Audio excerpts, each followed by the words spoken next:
Out on the Huangpu River, the Japanese flagship, Izumo, welcomes Vice Admiral Kiyoshi Hasegawa, the Japanese naval commander in the Shanghai fighting zone. With the Japanese foothold west and northwest of Shanghai made secure, danger to the Izumo is not so great. And so, invading armada, Hankow bound. There is no let-up in the relentless... Yet despite merciless flagship for a time, bombing, ceaseless air raids, a symphony of destruction that shatters every river town in sight, Nipponese progress is slow. They can only advance to the tune of blasting broadsides.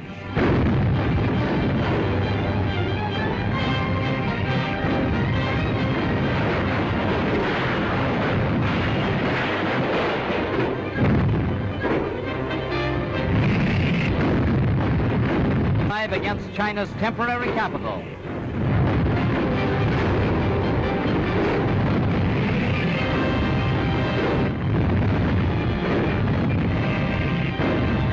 To force the Chinese to retreat or be cut off. Landing parties swarm ashore for a flank attack. The invaders occupy Lion Hill, scene of a desperate Chinese stand. The vital Shanghai Railroad. To open visual scenes filmed under fire show the hurls a million men into battle. Tanks and guns, the Soviet answer to Japan. By the thousands, new Japanese reinforcements pour into the Tachang salient to cut off the Chinese in Chapei and Chenju. Into its second year, Japan... Their light artillery gets the range and starts its hymn of hate.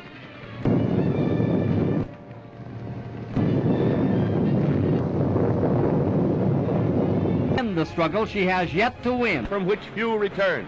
General Sun Shai-sun. This time the Japanese power drive is last hope. The Chinese troops dig in to sell their lives dearly at bayonet point or in savage suicide for the moment, but the tension remains and may again loose the fury of war on the far eastern front.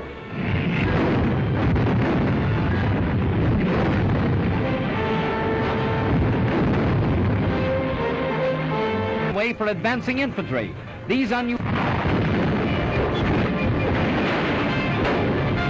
Suzhou is aflame, blazing target for the invaders' guns.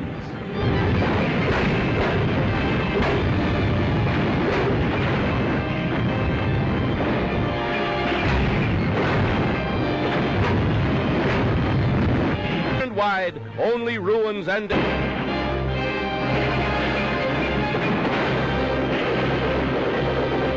Chinese defenders, and another daring but this has stuck touched by Japanese shells, and the inner native city is put in an assault.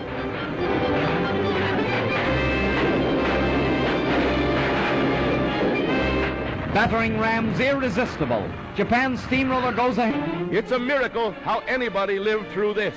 Steel rail barriers planted in the streets will still halt Japanese tanks and winning battle after battle, taking town after town. But nature steps in, falls.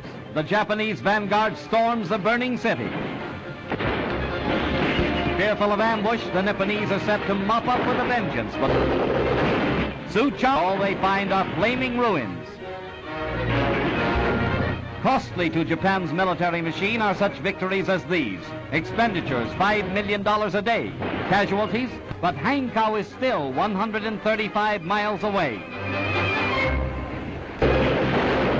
Japan's ultra-modern tanks storm an ancient wall town, 32,000 dead, countless wounded. The prize, a city in ashes. Yet Nippon's army rolls on through the walls of Suzhou. Nanteo, Shanghai's final burnt offering as Japanese guns blast a final rain of fire and steel on Nanteo.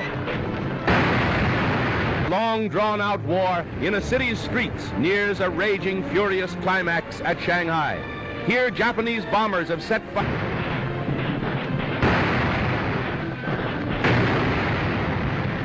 to a great Chinese flour mill, right opposite the defense lines held by the United States Marines.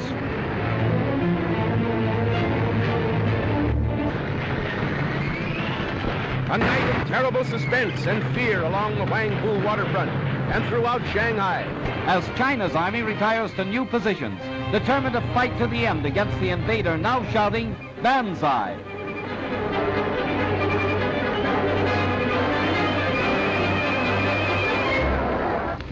westward. But it has left shut path of China's 3-month struggle to keep the Japanese from their once revolting picture of ruin and wreckage, or entire sections knocked flat, a waste where once was teeming life, and the Golgotha of China's new freedom. The Japanese Army, despite strong protests by foreign representatives, stages a victory parade. The entire Japanese population, from Hangzhou and other sections, waves a wild welcome to the troops who drove the Chinese forces from Shanghai. But the Nipponese Army isn't forgetting that bomb on Chinese along the route. Its banks engulfs 2,000 villages and halts the Nipponese by forming an impassable inland sea. China's sorrow becomes Japan's sorrow as the river pours through broken dikes, sparing neither friend nor foe. Both sides stop fighting for the moment to battle the menace of this common enemy.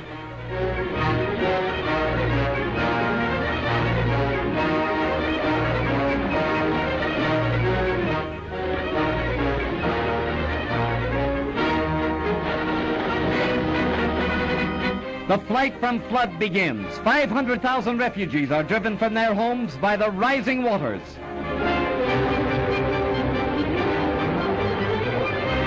Heartrending is the rescue of a lone survivor whose family has been swept away by the swirling current.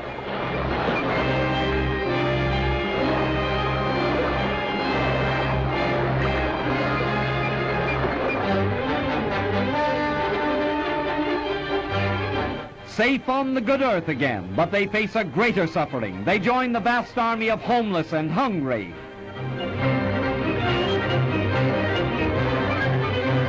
Famine stalks in the wake of flood, the age-old tragedy of ancient China. Here is a picture of human despair, the exodus of those fleeing a land ravaged by war and nature.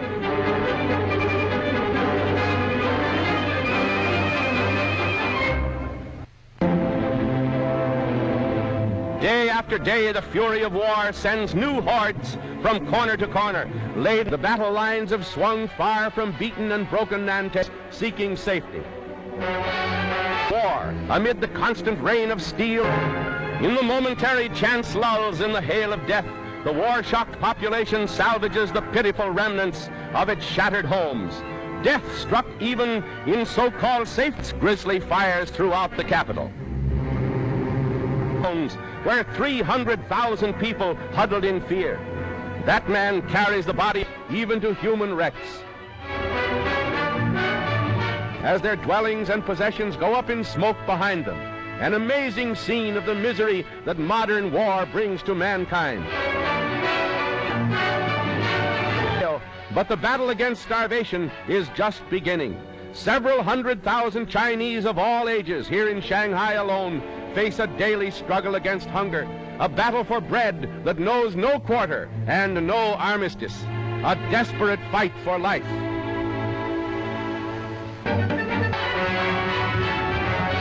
Storm the French concession by the thousand. Feeding this vast army of misery is a task that staggers Shanghai. Too young to know of war, but not too young to suffer. Saved from starvation now by the kind ministrations of the Jesuit seminary in Nanking, Shanghai's ancient Chinese quarter.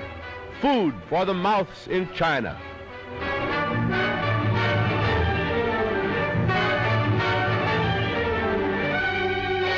Typical scenes today in war-torn China, but in many places there are no ministering sisters. In many places there is no food. Not only in broken buildings and war casualties does China's costs mount. Refugees by the hundreds of thousands and war waifs crowd Shanghai.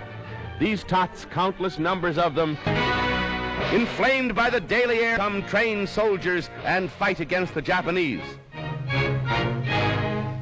Oriental Amazons, ready to die for their native land.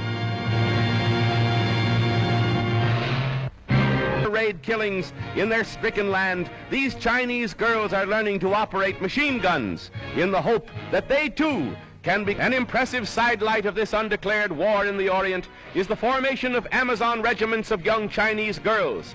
Fired by patriotism for their stricken country, the girls have volunteered for real military duty. They are rapidly learning the art of war and are crack shots with a rifle. If they ever get into real front-line action, they'll give a good account of themselves.